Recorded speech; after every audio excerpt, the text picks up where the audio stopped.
So, this interview came out yesterday, I believe. Someone told me about it. Ryosuke Hori explains the decision behind cutting Training Masters, Revelations, and Substories from Kiwami 3. I've gone off topic, so let's get you back to the original topic. In Dragon 3, Lad 3, several masters appeared who taught you techniques, but in Kiwami 3 you can now use Ryukyu weapons and that master is Miya. Does that mean that the master-like role has been integrated into Miya?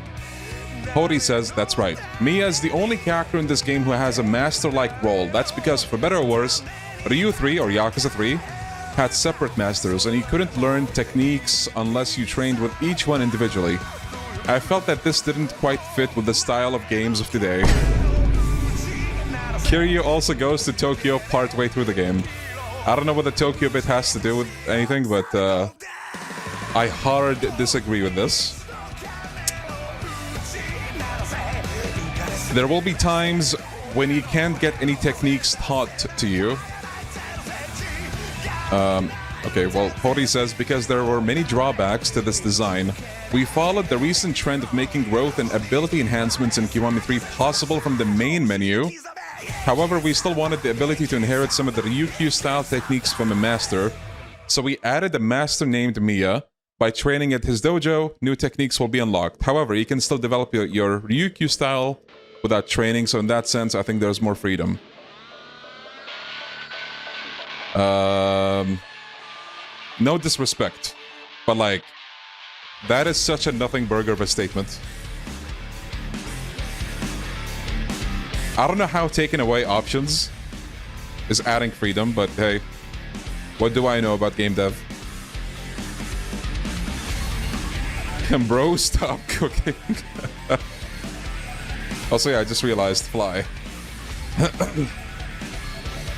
The divine revelation that was in Dragon 3 is gone this time around. I assume Revelations. Some people have... So, Hori says, some people have said that 10K... Is this like... machine translated? 10K was fun, and there were staff members who were attached to it. But it's really hard to make laughs. If we bring up the same material again, it will just end with, yeah, that was nostalgic. So we thought we'd put more effort into adding new things and made bold cuts. Bold cuts is very accurate.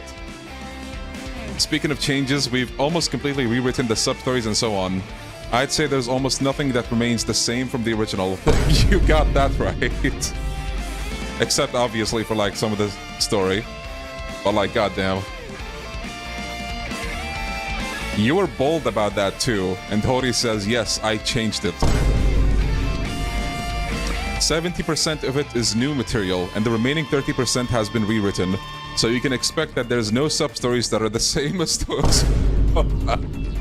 How does this get worse the more I read of it, bro? God damn. So you can expect that there's no sub-stories that are the same as those in Ryu 3. There's nothing wrong with those, with the same episodes appearing, or sub-stories I assume. But the original text was poor in some parts. Recent sub-stories are made more dramatic, with a focus on presentation. So if we brought in the old ones as they were, they wouldn't fit in well. I hard disagree on this once again. Indeed, the camera work and direction of the sub-stories have become more refined with each new production. Hard disagree, interviewer. Hori says, in that sense, I think of Kiwami 3 as a new work. And okay, yeah, definitely. Like, if you... Kiwami 3 does not replace the original. And while you play it, you'll see that, although it looks similar, it's quite different. It's definitely different. Now, here's the thing. Yokoyama has been catching a lot of strays, and I'm not saying they're not warranted, right? But what is bro saying?